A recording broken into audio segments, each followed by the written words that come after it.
Gail Lanier. Hello. Hey, Joe. How are you, sir? Good today. You are the president of Lanier Ace Hardware or Lanier Hardware? It's corporate name Lanier Hardware, and then we advertise and go by Lanier Ace. Well, part of the charm of my meeting you a week ago in Lexington, North Carolina, was that you are Lanier. You are Lanier's. You were recommended to me by my neighbor in Winston-Salem. And part of the charm of you being the face of Ace is that you made the transition 2 years ago to Ace, the hardware store. Yes, our first shipment was January 15th. You said last week that Ace had been after you for, it sounds like for years. How long had Ace been trying to shift you from True Value to the Ace cooperative? That's hard to say. It might have been, 3 years or something like that. Your Lanier's hardware store is older than time. It started in 1940 with your dad and your mom, and you were 12 years old when you started in the firm. What year was that approximately? Well, I had buying duties at the age of 13. And what year was that approximately? Oh, that would have been 1954. And I noticed that you did not start with True Value until about 25 years after the founding of Lanier's in the mid 60s. Is that accurate? That's right. In 62, we ran along the store on Main Street and uh, basically moved around the block from where we'd been for all the originating years. And then also in that 62, 63 timeframe, we joined True Value. Part of the charm of Lanier's in Lexington is the see-through, the transparency of the shop. You can see through the store. I've never seen that with a hardware store. I'm sure there's one or two or five in the world that are like that. Have you ever seen a hardware store that you could see all the way through to the outside of the back? I've never really dwelled on that point, but yeah, that it might be unique. I have. Yeah, what stores that, the smaller stores are definitely going to be, cluttered aisles and not going to have a main drag. But of course, with True Value, we had, oh gosh, I guess it was 011. We had a, computer redrawing of counters and stuff, and then not much rearranging with Ace in 18, but a little bit of rearranging with Ace. You have a big store, but it doesn't feel like 80,000 square feet. How in the you're nowhere near like a Lowe's or a Home Depot, of course. Well, really, we're about 35. Yeah. The 80 could be doubled because of the second level. I didn't go up to the second level. You have a second level that's open nowadays, right now? Warehouse. Oh, okay. So that's not for the public. There is an area that they can go for kind of out of season lawn furniture, backup stock on porch swings and lawn chairs, and right now it's completely cluttered with family belongings. Everybody, my kids have moved in years, and they just bring junk in and store it. Your dad started Lanier's, but it sounds like his brother-in-law had started it before that. Anyone that starts a business is no slouch. They have gumption, and so I appreciate their sticking their neck out. What did your dad have in him that made the difference between his brother-in-law's modest success and his explosive success? Well, at that particular time, I'm not real sure, but 40 and then 41, the war broke out, and Daddy had a large family, and a lot of his brothers were in the war, and Daddy even applied to join the services and was rejected, and so he definitely had the store to look after, and he proceeded, which had pretty much been his motto all along is place to find what you want and try to have what the customers needed. And during the war, water systems were high demand because metal was hard to come by, pumps and pipe. And if he could find the materials, he was installing water systems, which was, outside the retail venue of the store. But at the same time, he continued to expand on what the store was carrying based on what people were asking for. He was offering water system installation. Yes. To homes or to businesses? Homes, mostly in the county. If they had a well, he was installing pumps and pipe, and he could get those materials, which they were very, very scarce during the war. Did he already know that, or did he learn that? How do you learn how to install water systems? I don't know. He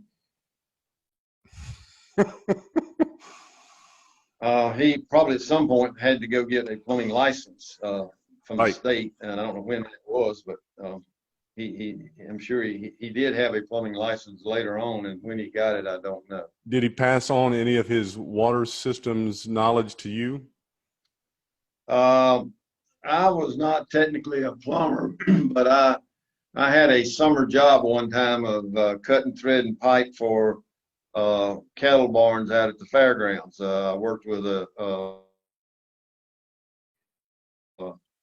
plumber, and he'd give me the measurements, and at the age of 10, I was cutting thread and pipe. And, it was a summer job. Right.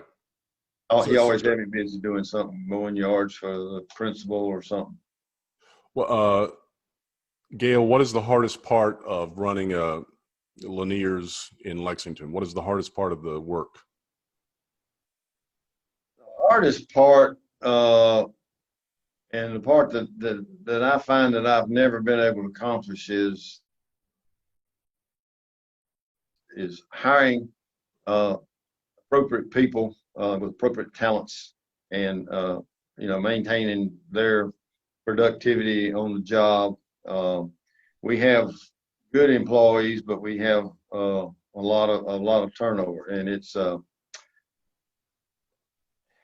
not a nightmare. I don't really look after a lot of the details of that, but I do a lot of the hiring, and it's a crapshoot. Well, what is the best part of your job? What is the most pleasurable part of coming to work every day? Well, I like to strive on reducing inventory, looking at inventory, putting dead stuff on sale, moving out slow moving stock, keeping shelves full, and working zero hooks, making sure that the computer is really doing what it's supposed to be doing. And if you don't have any merchandise and the computer says you got 2 or 3, then you're not going to make a sale. What is the best part of switching to Ace Hardware? You've been with them for 2 years now, and that's relatively short, but what is the charm of Ace Hardware? I haven't really come to the fact that this is the charm of Ace, but the big difference in Ace is they are in our grits all the time. What does that mean? They our inventory is pulled in their system nightly, and it goes up on the website. If a customer pulls up an item, they can see we got 1, 2, 3, half a dozen in stock. And like if it says 1, a lot of times we get a call from Greensboro. I see you got one of these in stock. Can you check and make sure you got it? And Ace is just I wouldn't say light years ahead of True Value, but they are a jump ahead of True Value in technology and inventory control, and of course this Corona thing has really screwed up everything as far as deliveries and inventory. Right, and I'm guessing that the COVID has reduced your sales, probably, right? No, we went back to open the store back on the second week of May, and it's basically been astronomical. We've had June and July were the largest June and Julys we've ever had. Why so much demand? Well, being that money is scarce, I don't know why, but people are at home. They are canning. They're cooking. They're making ice cream. They're waiting in waiting pools. They're buying high dollar Yeti coolers. It just goes on and on with the stuff that's out of stock with Ace and can't get. Canners is a big void on the shelf. Swimming pool stuff, inflatables and for kiddie pools is a void on the shelf. And lawnmowers, tillers. Tillers sold out early in the year, and a couple of things were going on there. Last year, one manufacturer got out of the business and left the rest of the marketplace hanging with an overload, and then Corona hit, and everybody's raising vegetables, canning, and freezing. On the other side of the freezing, I've talked with appliance dealers, and they can't keep freezers in stock because people are canning and putting food away. Mm. Well, I don't know anything about the hardware business. I don't know much about Lanier's, but my sense of things is that you have anticipated what the community wants and needs, and even if the community is not working like they want to work, they're still doing what they do. And you have for years and decades known what they do and what they want and what they need, and you're right there in the swim of things in June and July, and they have come to Lanier's because Lanier's has what they want and what they need. And that's I'm impressed with your anticipation of what Lexington needs. What is your catchment area? How far do people come to Lanier's from? Oh gosh, we're in the heart of the state, halfway between Charlotte and Greensboro, and we get about 60 miles, 45 miles to Greensboro, 60 miles to Charlotte. We draw both of those frequently. We go east and west in about a 60-mile radius also. I have a little calling card that I probably showed you. It was all day pass, and if I can, your first words with a customer a lot of times will indicate that they've never been in the store before and it's their first trip, and I offer that little calling card as a reward for their attendance, and they can shop all day pass. It's very funny, but it would be less charming if you weren't so professional. It's a great shop. I was delighted to be there. I look forward to coming back just to go to the back. I did not go through the store. I did not. It's a very nice aura. Keep up the good work, Gail Lanier. You and your family are serving Lexington and Davidson County and beyond. They come from Winston-Salem. Thank you, sir, for being on the Face of Ace. Okay. All righty.